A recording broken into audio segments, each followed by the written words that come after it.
Ladies and gentlemen, we assemble here because it is a convenient place to meet. But while we're here, perhaps we might just mention that George Lane used to be called Magdalen Street because there was on that corner there a leper hospital from about 1300 until 1841. And the leper hospital was dedicated to Mary Magdalene, and Magdalene is a corruption of that. In later years, of course, it became a poorhouse where some 50 paupers lived.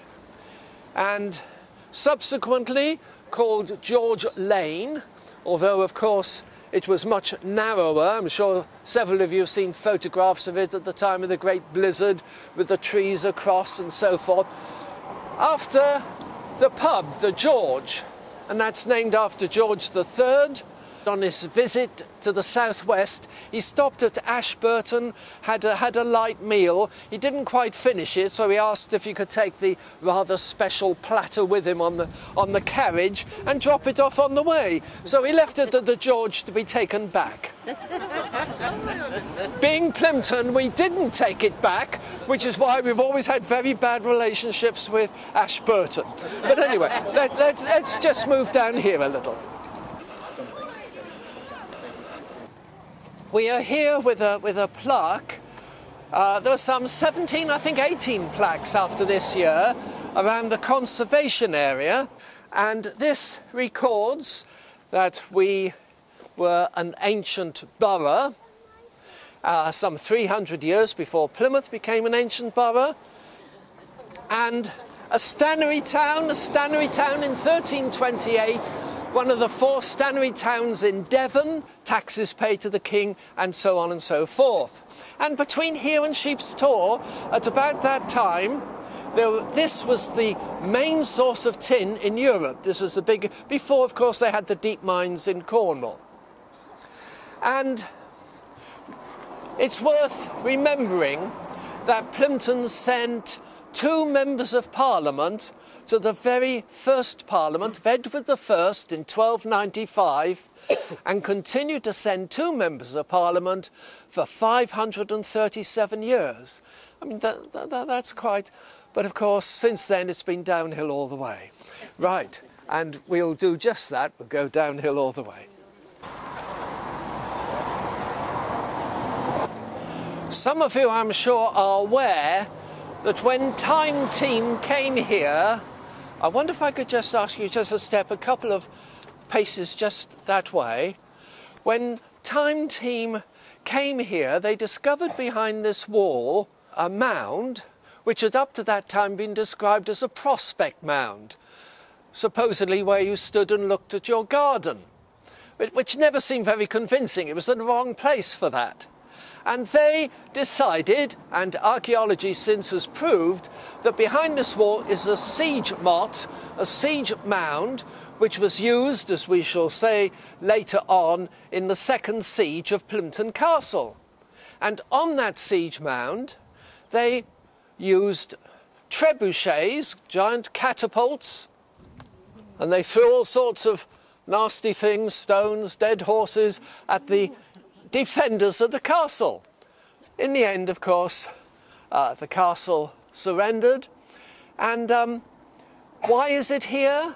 It's because if you draw a circle around the castle, this is the highest point, which is in fact about 200 yards from the castle. And that was the range of the longbow, which is why I asked you just to take a couple of steps this way, because you were in danger at that point, but now we are quite safe. Now, within here is Plympton House, and that was built by George Treby, our Member of Parliament. He was first of all Recorder of London. In fact, he led the procession to welcome William of Orange to this country. Later he became Solicitor General, Attorney General, Lord Chief Justice of England. And he married 4 times. And his 4th wife was very wealthy. So he was able to get this house started. So gentlemen, don't give up, you never know. Let's just go in. I have asked the estate agents if we might go in, but we never quite know how we'll be treated. So we can say we're prospective buyers.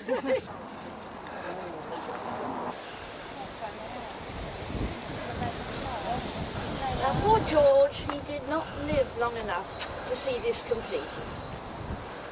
So it was taken on by his son, who was another George, and he was the Secretary for War at that time. And he lived here a number of years and had a family, and eventually the house was taken over by Paul Urey, who married into the family. He married a Treby daughter.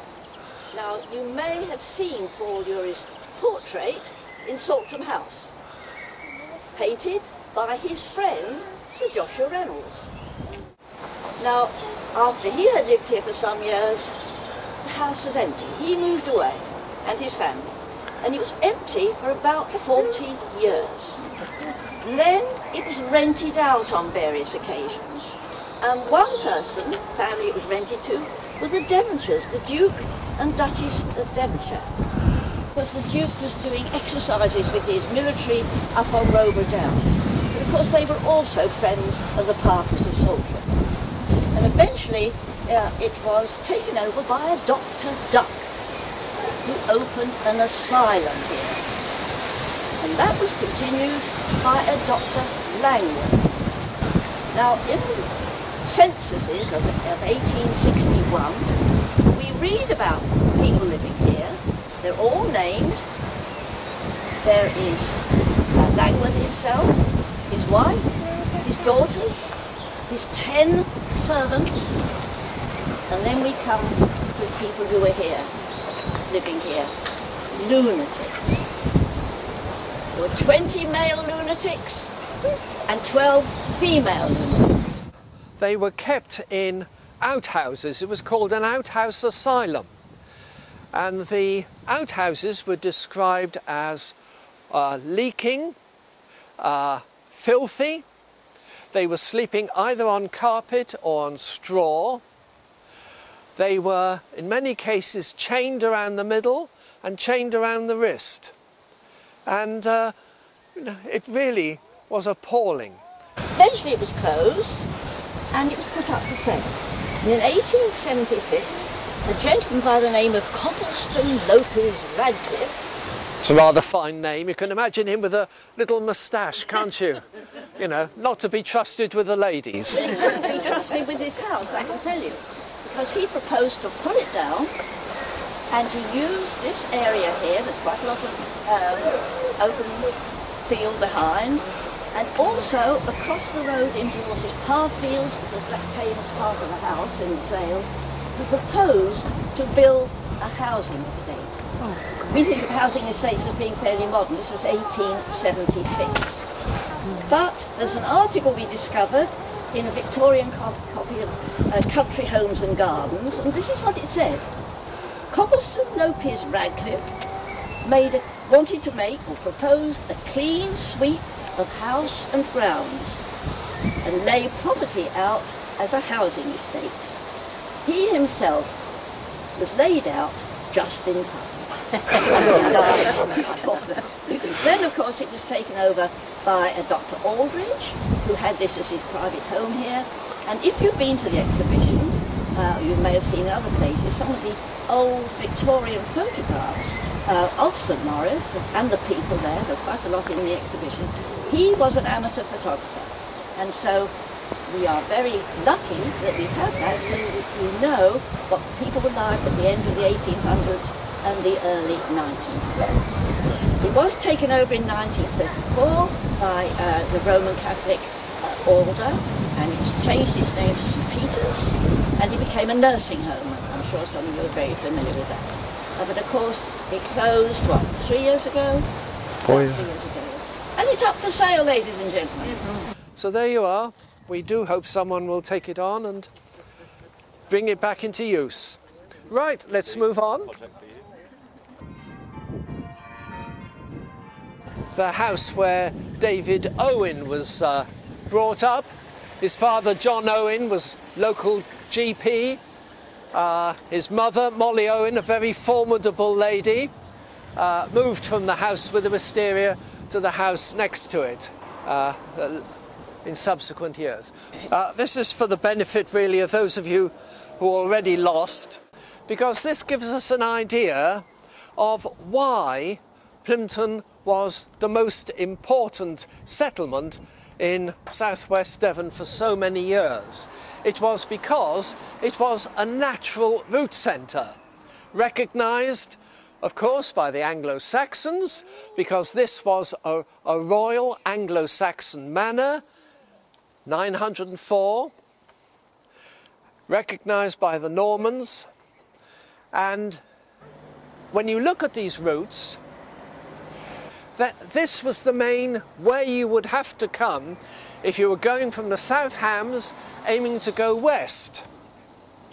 You would have to come down Buller's Hill going to Plym Bridge.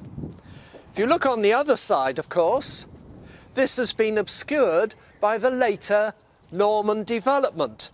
In other words, Longbrook Street, a little bit of what we know as Sugar Lane, and then Pathfields, which was a continuous route until the Normans came in and imposed that town plan. In that direction, you went up, of course, to Dartmoor, Plym Bridge, towards Tavistock, that direction across the ford.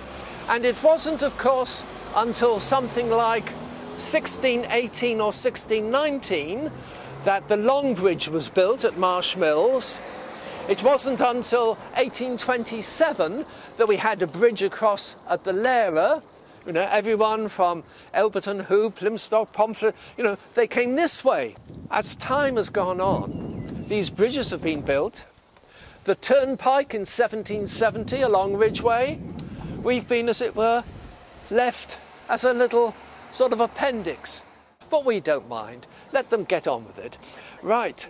I mentioned the Saxons, and when we look at that royal charter from 904, we are described as Plymentum. Plymentum. And I believe that is a corruption of the Celtic Penlindon, the settlement at the head pen of the Lynn, the creek, as you see it was at that time, where the Plym came up as far as where St Mary's Church or the Priory was. And when you look at the Domesday Book, we are referred to as Plintone. Plymentum was a bit of a mouthful. And then subsequently, we took dedications from the church. This was, of course, Plympton St Thomas, up until 1538, when it reverted to Plympton-St-Maurice. And when the Courtenays took over as lords of the manor, and they became Earls of Devon, we were called, and still are for electoral purposes, Plympton Earl. So, Plymentum, Plintone, Plympton St Thomas, Plympton St Maurice, Plympton Earl. You'll see sometimes the postman going around saying, you know, where are we? We never get any letters. Right, let's move on. Right up till 1903, this road along here was the main market. Would you like to pass those along? Yeah. Sorry. Across on the other side, would you like to pass these around? See this from some of those old photographs. There was a farm, and there were barns, and along here, pens were fixed to the walls on either side. And this market was very important. Farmers brought their animals from as far as Modbury here, in great wagons and so on. And all the South Hams brought their animals here. They used this entrance to Plympton House, which is their main entrance, as a turning point for their travellers. there were not only barns and farms, but orchards as well. There, that was an orchard.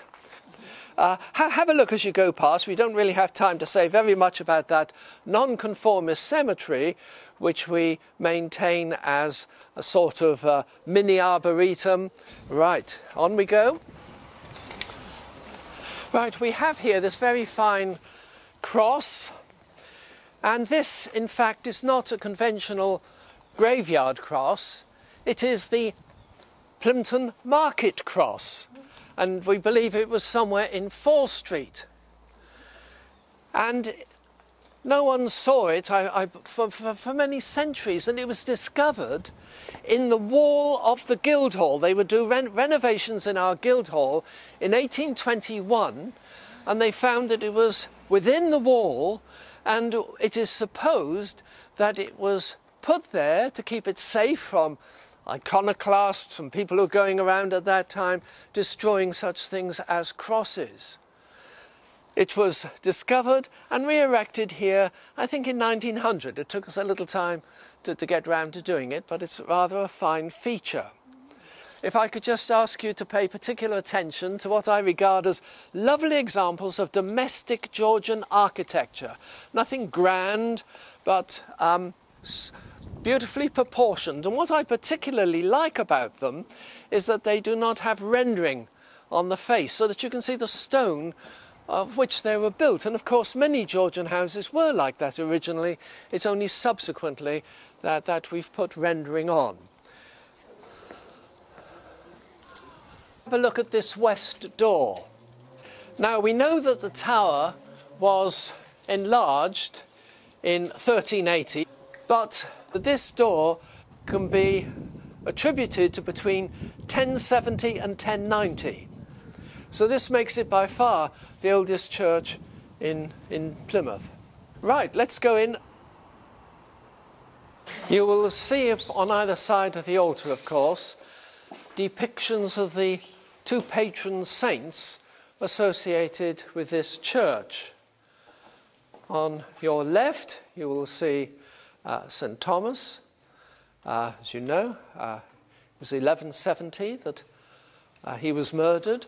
And of course, on the other side, we have St. Maurice. And St. Maurice was martyred in 290. And a couple of years ago, Audrey and I went to Magdeburg Cathedral, which is dedicated to St. Maurice, as so many churches on the continent are. You have to look far and wide in this country, a couple up by Hadrian's Wall. And we were interested to see the statue of St. Maurice. And of course, the first thing that struck us really was, unsurprisingly perhaps, that he was black. He didn't, in fact, come from Rome. And the question, of course, presents itself, why St. Maurice? And then the next question presents itself, what was it called before it was St. Thomas? And surely you are reviving the memories of an earlier dedication. And then one says, well, you know, there must be a reason for this. And I think the most probable reason is that there was some Roman presence here at what would have been a very strategic point. We're discovering more and more as you go across what was the ferry at Saltash. You're finding more evidence of Roman settlement there. As you know, they recently found quite a lot by Callington and beyond. I cannot believe that the Romans, in a sense, weren't aware of the importance, strategic importance of this particular point. We found Roman coins on Buller's Hill. A cache of Roman coins has been found on Dorsmouth Hill. So I think of this as reminding us of a sort of ancient past which we can only in a way guess at. Won't take too long in the church because we've got an awful lot to get through. But just mention a few things. Like most of our churches, this is of course a mixture of styles.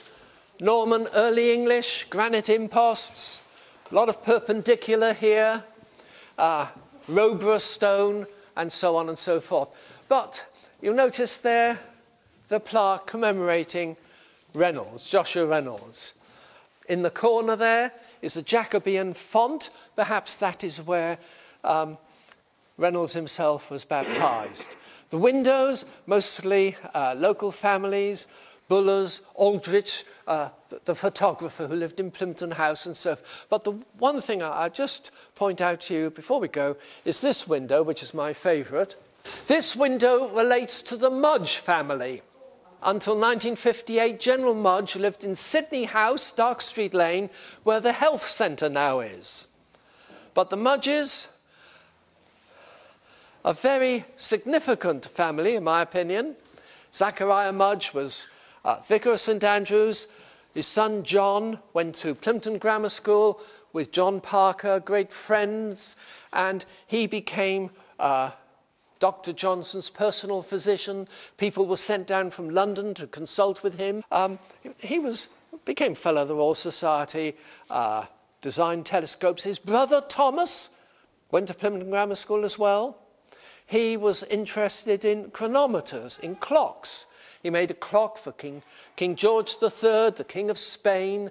He developed the lever escapement to replace the pendulum. He became involved in trying to find a more accurate chronometer. Well, not more accurate than Harrison's, but Harrison's chronometer, which you know was used to find longitude on long voyages, it was found that after a time it began to become less reliable. And he succeeded in that. And in fact, there's a Mudge passage off British Columbia where he sailed with Vancouver. There's a Mudge Strait down in Antarctica. You know, he was a very significant figure. Down another generation, and we have the person who started off our Ordnance Survey, did his baseline up at Blackheath, covered the country with these imaginary triangles. Right, let's move on.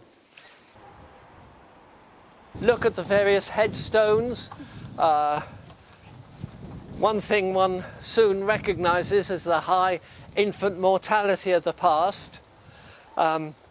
We won't have time to look at the headstones for Joseph Pierce and his 2 wives and his 8 children, all of whom died in the first 7 months of their life.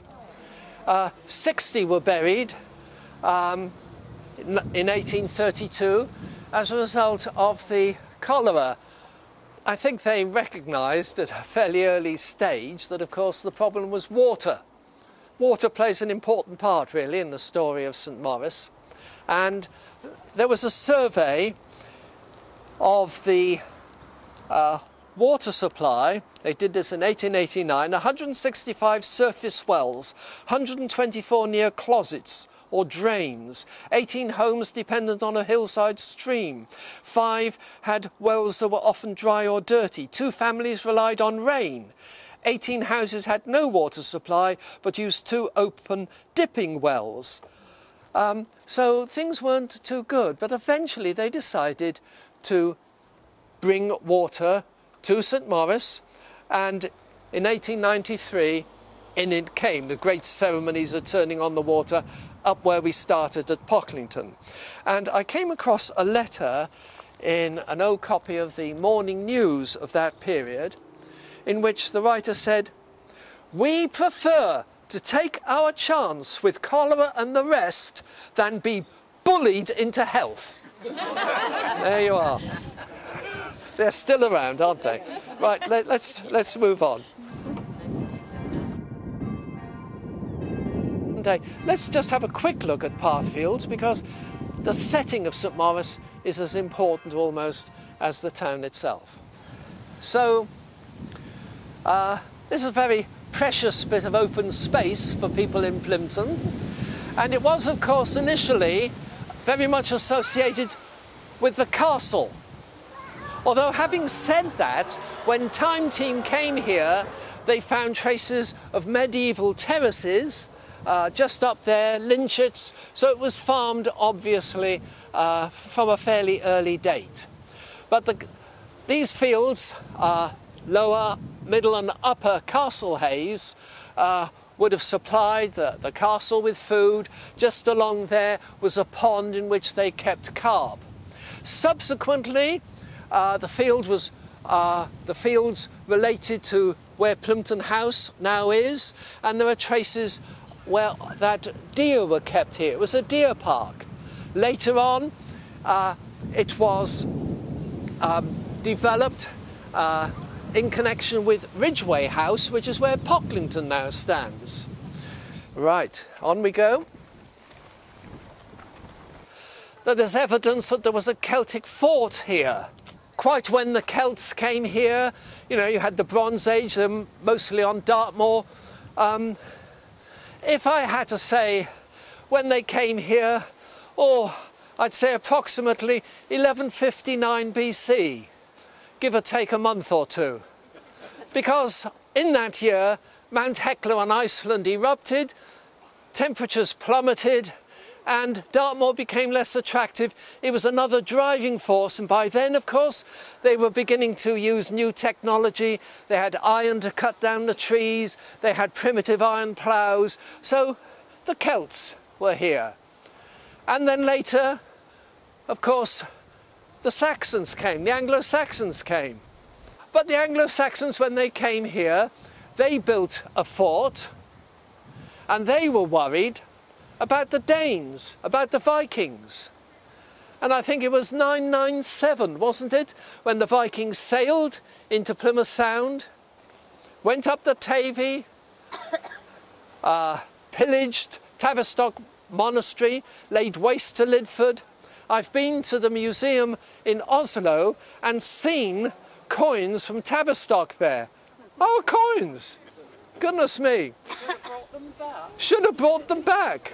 But of course the Saxons were looking in the wrong direction. It wasn't the Vikings they should have worried about, it's the people back there, the Normans. They were the next lot to come in. And the Normans, of course, cutting the story short, built this mound, put the castle on top, about 1100. And we are very fortunate in that we have what I've been assured is the earliest representation of a specific English castle. And you see that in this manuscript, they've used the barbican, the gate at the far end of the bailey, as part of the P of Plympton. You can see the Christmas pudding with the shell keep on top. And in fact, later illustrations confirm this. In the middle there was a tower, a bit like sort of Disney World. And we're very lucky really to have this picture. You can see that gate there is obviously more or less where we're standing. But in fact the first castle the Normans built was of wood. And we in Plympton have a habit of always being on the losing side. And Baldwin de Redvers, our Norman lord, he got on the wrong side of the Matilda versus Stephen, the period they call the Anarchy. We supported Matilda, trust us. And they sent down 200 knights and archers, vroomf. That was the end of that. But 3 years later, they built a stone castle. But the same story repeats itself. 1224, Henry III, wrong side. That's when the trebuchets came. That's when the 15-day siege took place. And you can see what happened to it. And as the years go by, we've had the Black Prince here, and we've had, of course, at the time of the Civil War, Prince Maurice used this as his base. I think there were something like 3,900 stationed in St. Maurice. Can you imagine the impact that would have on the people living here as they sort of foraged for food and so forth, all right? There were 4 regiments of horse, 5 regiments of foot here. Goodness me. But anyway, let's go up to the top.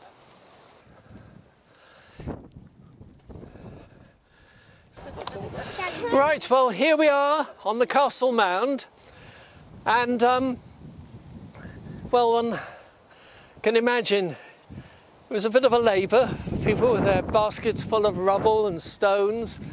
the men, and I suspect a lot of women, having to build this up under the supervision of their Norman masters. And we have one or two features about the structure of the castle that's quite interesting. There are a number of large holes that go through the walls. And, well, I can remember being told that if a cat went down there, it would appear in St Mary's Church. But I'm informed that this is the only example in the southwest of a construction method where they use trunks of trees to reinforce the walls, and of course the trees have long since rotted away. You can see holes there, which are the putlock holes, where they used a sort of strange spiral sort of scaffolding to go up. And a nice view. One can see very plainly that you've got what I tend to think of as the Saxon heart of Plympton-St-Maurice down there, and the Norman town on that side. And of course, because of the way in which Plympton stagnated over the years, as Plymouth grew, so unlike places like Totnes, we didn't acquire the newer residential developments on the outskirts. So our boundaries are still the medieval boundaries that the Normans first set out. And it's nice to think that the open space on both sides of us, path fields within the conservation area, and this area right up to where you can see the hut there is within the conservation area, and the proposal is that the Saltram Countryside Park will extend all the way from Saltram right up to our back walls, all the way along to Deep Lane, and it will be an area for informal recreation, for walking, cycling, that sort of thing. So hopefully we've got a little bit of green space that will be preserved for future generations, because it is very much the backdrop, the setting for this ancient borough. Shall we make our way down? Mind how you go? Of course, over the years, there's been a certain dispute about the ownership of the castle. And Lord Borringdon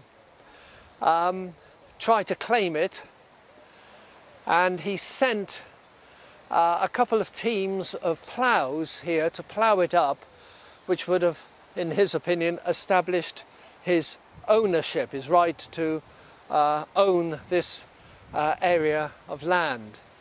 But somehow or other we got wind of this, so we were ready, and we dishorsed the men, we cut up the traces and the harness, we gave them a good booting and sent them back again. And then later on, then the Earl of Morley, it was handed over officially to the parish of Plympton-St-Maurice. If you look at early photographs of this area, the walls, because of the stone underneath these banks, the walls of course were very much higher, but in Victorian times these banks here were higher than they are now. And during the war, army people were here, they made slit trenches and so on, and after the war it all had to be smoothed off, and they brought rubble out from bombed Plymouth and tipped it over here, consequently raising all this so the banks all seem lower. Do you see what I mean? But of course this has always played a very important part in our life in St Maurice.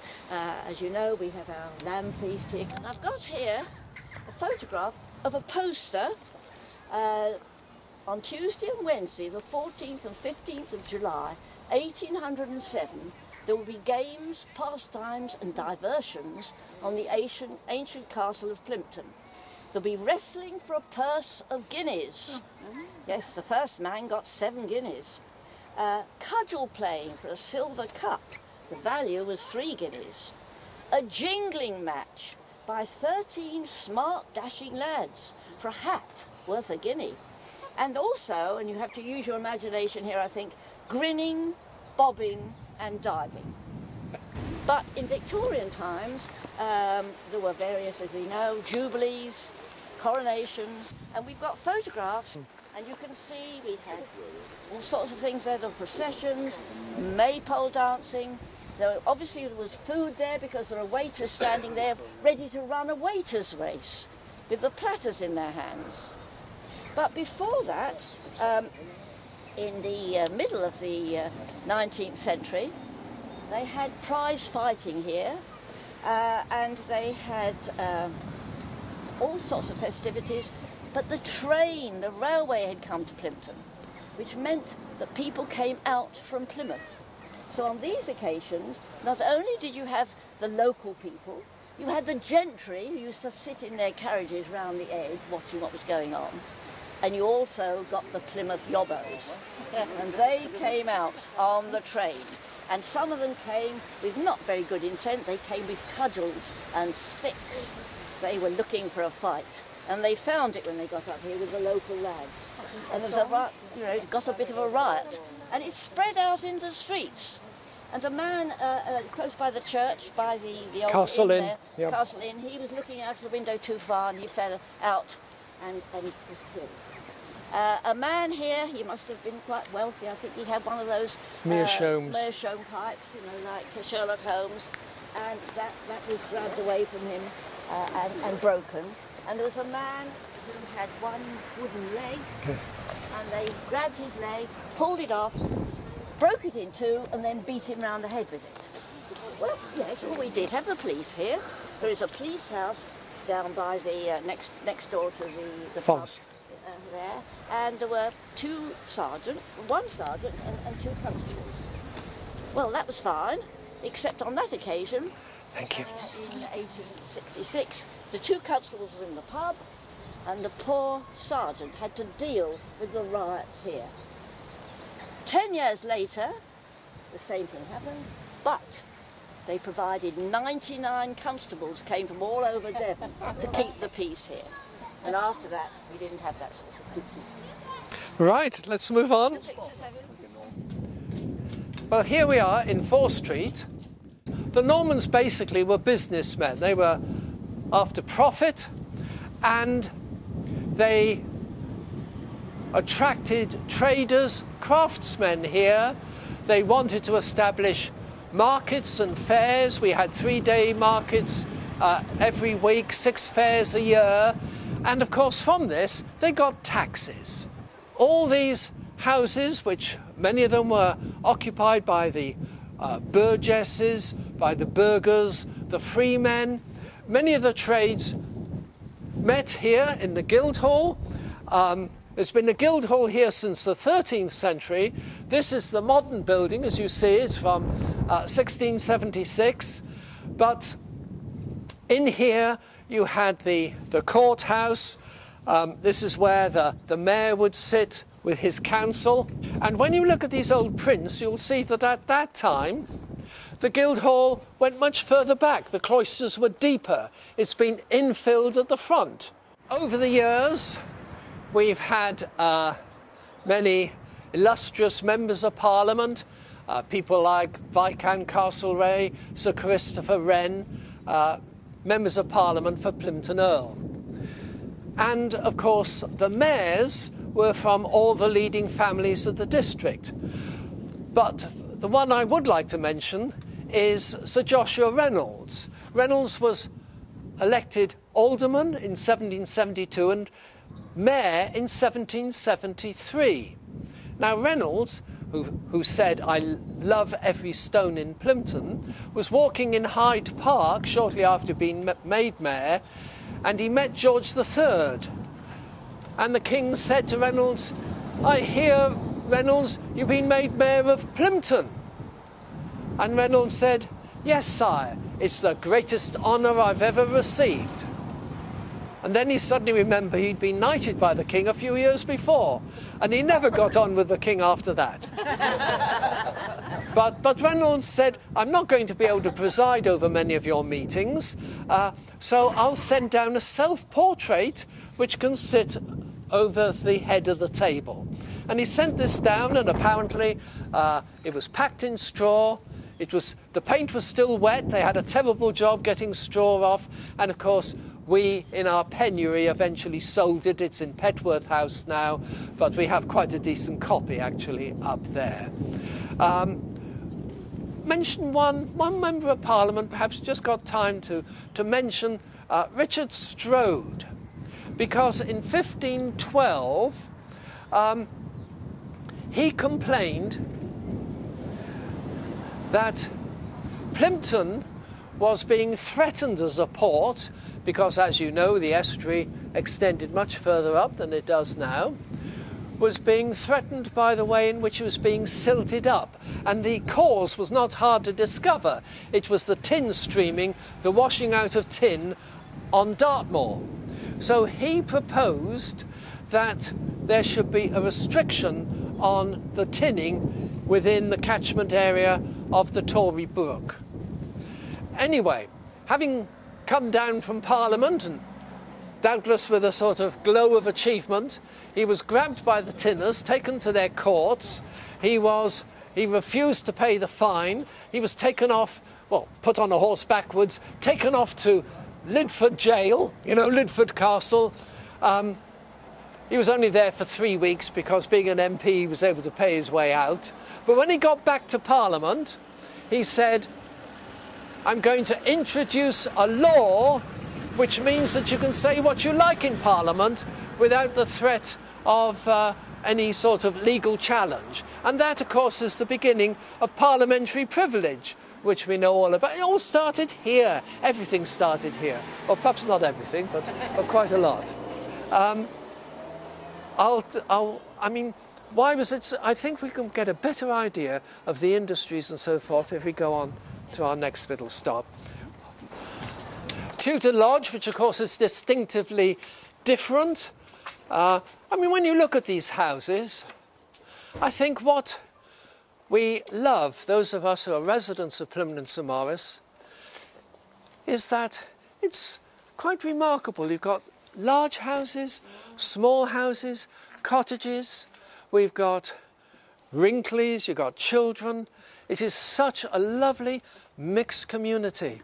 You know why they don't build that sort of... Anyway, now Tudor Lodge, very old foundations, much earlier than Tudor, and it was a brewery.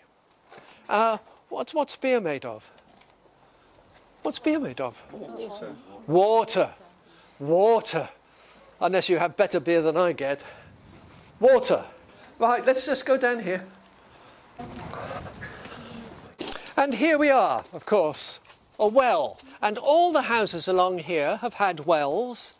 Here we have a valley with all the requirements for early settlement. The Anglo-Saxons, what did they want? They wanted water, sheltered farmland. They wanted wood, but water is often the key to a lot of this early settlement. Right, we've got to accelerate now.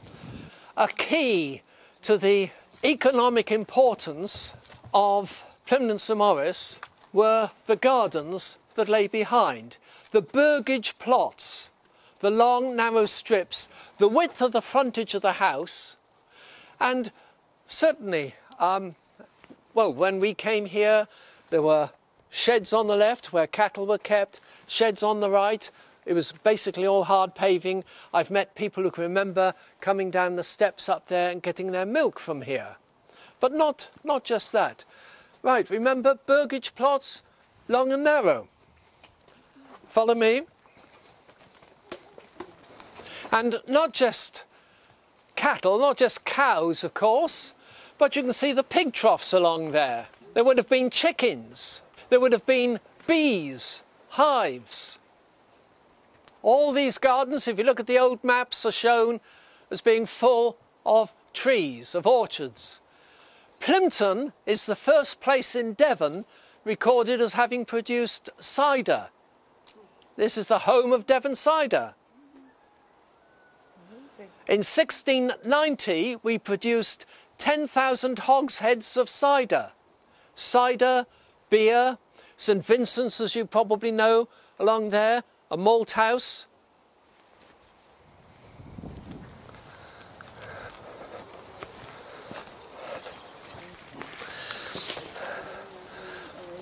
Even our weeds tell a story. I mean, we've got Obviously things like feverfew and mint and lemon balm and so forth, but we have more weeds here of a certain type than you find normally.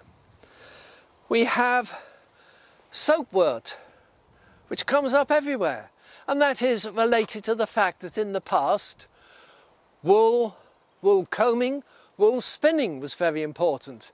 In addition, hemp was brought in by sea, was spun into yarn and then sent on to Bridport to be made into rope. And soapwood is still used today for washing valuable tapestries. We have, what's this? Well, it's in an early stage. You'd recognise it a little bit further on. It's a teasel, the combing of the wool. And you turn your back and there it is.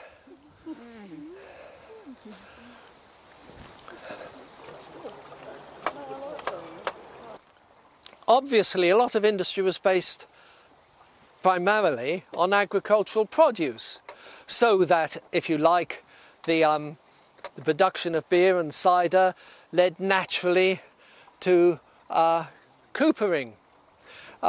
We have records of hat makers, wig makers, cockle pickers, tin miners, right up until the 1841 census. There are 3 people who were tin miners described, and so on. One industry that I haven't mentioned yet, of course, was tanning.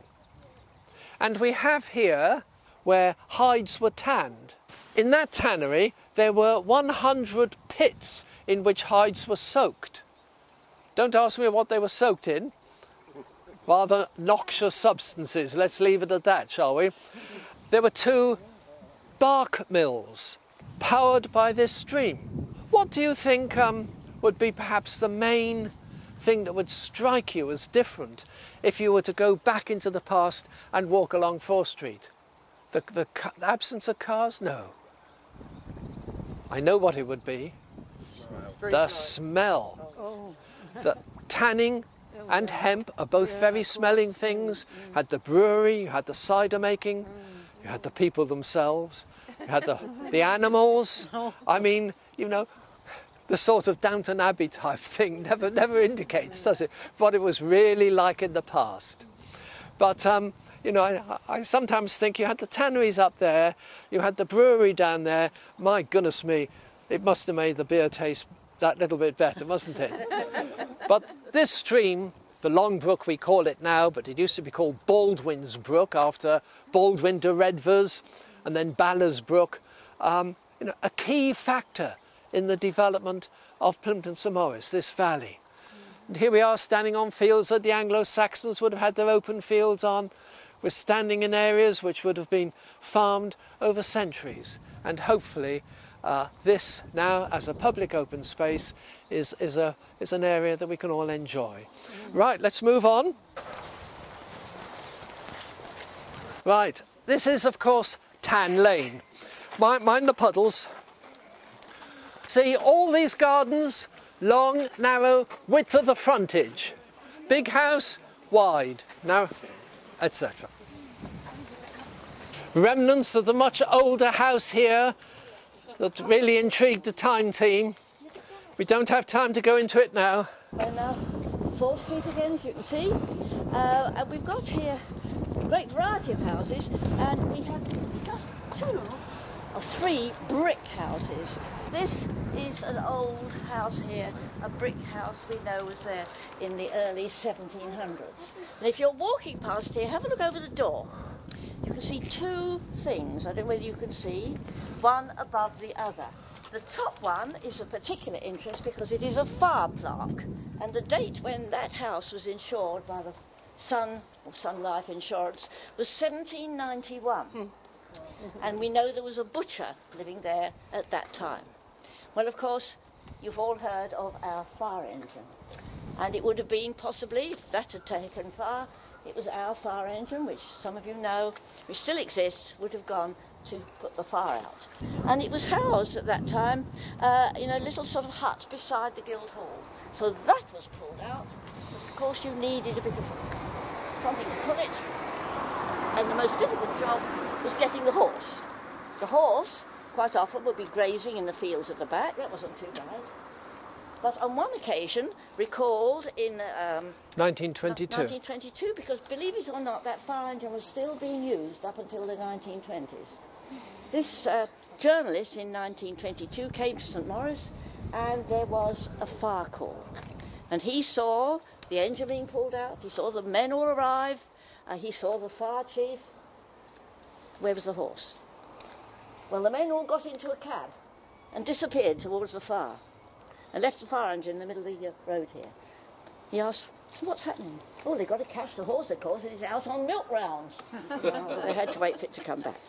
And of course, we've had a number of fires here. This arcading used to extend all the way along the street there, and there was a fire in the baker's about, what was it, 1903 or so. As a result, those houses have been refronted. And if you go past them, you'll say, oh, they're Edwardian houses. In fact, you can see the date on some of them. But if you go into those houses, you will see, take, for example, the end one there, just past the sign there, and you go into a medieval hall, a hall with arch braces. You step into the past. Time Team were very taken with that house, Chapel House here. And we know that the actual date of many of these houses, they looked at 1, 2, 3, 4 houses in a row. They looked at the lintels above the fireplace. They drilled into those lintels, and by using dendrochronology, they were able to date all 4 to 1275. Now, you can believe it for those. You'd have thought, what, these two? But of course, they have been so altered, but the core is still medieval. And there are various stories, of course. When William IV was still Prince William, he was known as the Sailor Prince. This is before Victoria. But he used to come in and out of Devonport, had a lot of girlfriends, I gather, round there. But of course, he was also invited to places like Saltram. And on this one occasion, he was invited to a ball at Saltram House. But they were a bit worried because of his reputation with the ladies. And they didn't want him staying there overnight. He thought that the maidservants might be rather vulnerable. And so they billeted him out in the house behind me. And I think he must have had a rather jolly time the night before, because the story goes that early the next morning he was up at that window there. And here, these are Edwardian, these two, infill. There was a very old cottage here with ridge tiles. Yep. And he was up in that room there, and he took out his pistol and he popped his way right across those ridge tiles. Right, let's go on. We're nearly there now. This is Longtime Street. We've got an old photograph taken from over there, looking across the Parade House, and you can see, just look at the road, what a terrible state it's in, and the cobbles. And a couple of the local ladies standing out there. That's taken about 1900, I should think. I'm sure you all know the hotel down the bottom here, St Elizabeth's Hotel, and it stands on the site of an original farmhouse, which has been enlarged and enlarged and enlarged. I don't think there's much of the farmhouse left at all there now. In the late 1600s, a man called John Horseman, who was the local mayor, he lived there, and he changed the name to White Hall. Am I safe? In Napoleonic times, a man called John Boger lived there, and he started up the Plympton Light Infantry. They wore very smart uniforms, red uniforms, green collars, silver buttons. I think they were like a dad's army, but better dressed. And they used to parade in this area around here. That is why this is called Parade House. So you can imagine them here. There were 274 of them doing their manoeuvres up and down here. We'd have given Napoleon what for, wouldn't we? Yes. Then, around 1900, Admiral Buller moved into St Elizabeth's House, and he was a great horse lover. He kept polo ponies and ordinary horses in what is now Brook Inn. That was the stables for St Elizabeth's, or Earl Hall as it was called then. And South Dartmoor Hunt used to live down here. And he was a great patron of the South Dartmoor Hunt. His wife looked a bit like Queen Victoria. Big lady, stout, no, little lady, stout lady. And when she came through the village in her carriage, the men used to pull their forelocks and the women used to do a little bob, a little curtsy. Subsequently, it became a house of rest run by Anglican nuns. And now, of course, as you know it, 2006, I think, it's been turned into a hotel. These are two nice bits of stone. There was a Saxon monastery before the priory down by St Mary's at 1171. The priory then, as you know, 1538, Henry VIII ordered it to be knocked down, and we were very quick off the mark with our wheelbarrows. Half of the priory is in our back gardens, up and down here. I can point out windows, but probably won't talk too much about that. Right, one last place to visit. Well, here we are in what I regard as the most important building in Plymouth. Argue that case against anyone. I mean, as a building, it's interesting enough. It's been described by Pevsner as the best Jacobean building west of Bristol.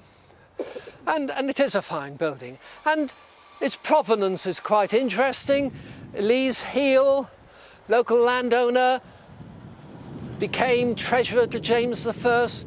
His only son Walter died at the age of 12, left all his money for pious uses. And his executors built 3 schools. Heel's School in Exeter, Maynard's School in Exeter, and Heel's School, usually called Plympton Grammar School, here.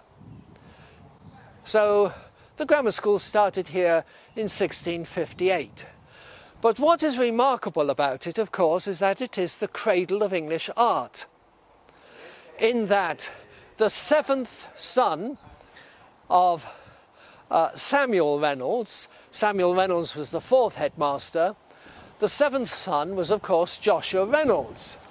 And he grew up in this house, which was just here. You can see the bumps in the ground where the foundations are.